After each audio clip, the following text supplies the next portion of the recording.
আসছে ঈদুল ফিতরে পরিবারের সঙ্গে ঈদ করতে বাড়ি ফিরছেন ঘরমুখো মানুষ। এর মধ্যে নারীর টানে ঢাকা ছাড়তে শুরু করেছে বেশিরভাগ মানুষ। রাজধানীর গাবতলী বাস টার্মিনালে যাত্রীর চাপ বেড়েছে। দূরপাল্লার বাসে চলে যাচ্ছেন গ্রামে। এবারের ঈদযাত্রায় এখনও বড় কোনো ভোগান্তির চিত্র দেখা যায়নি, তাই এবার বেশ খুশি যাত্রীরা। এখন তো তেমন একটা যানজট দেখা যায় না। আদারওয়াইজ আদার ডেতে অনেক বিগত বছরে যে ঈদগুলো ছিল যানজট ছিল, এখন এতটা যানজট নাই, তো খুব স্বাচ্ছন্দ্যে যাইতেছে কোনো রকম বিলম্ব ছাড়াই। বাবা মার সাথে ঈদ করবো, বাবা মা আছে, ভাই বোন, এদের সাথে ঈদ করব। খুব আনন্দেই কাটবে, যেহেতু বড় একটা লম্বা ছুটি পেয়েছি। ঈদ তো আনন্দের ব্যাপার, আর সবাই মিলে আসলে আনন্দ করার জন্য একটা যাওয়া এত কষ্ট করে। বাস টার্মিনালে চাপ বেড়েছে।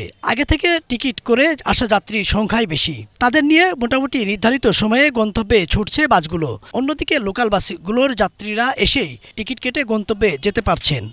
এতদিন ঢাকায় আসছি, মানে অনেকদিন পর যাচ্ছে, অনেক ভালো লাগতেছে। এত উত্তেজিত না, তবে মোটামুটি অন্য বারের থেকে তুলনায় একটু কিছুটা হলেও ভালো।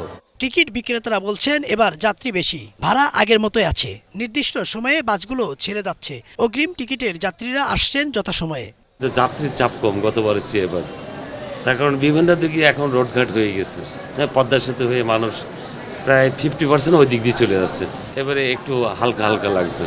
পরিবার নিয়ে বাবা মার সঙ্গে ঈদ করতে যাবেন গ্রামে। অনলাইনে টিকিট কেটেছেন কয়েকদিন আগে। প্রতি বছর ঈদযাত্রায় ভোগান্তি থাকলেও এবার তেমন কোনো ঝামেলা ছাড়াই ফিরছেন গ্রামে। ওয়াইফকে নিয়ে আর কি যাচ্ছি গ্রামে বাবা মার সাথে ঈদ করার জন্য।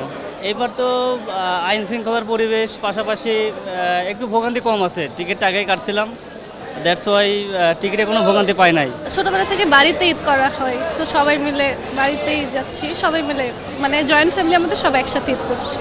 ঘরমুখো মানুষের যাত্রা নিরাপদ হোক, এমন প্রত্যাশা সবার। ইদ্রিস আলম, বাংলা ভিশন, ঢাকা।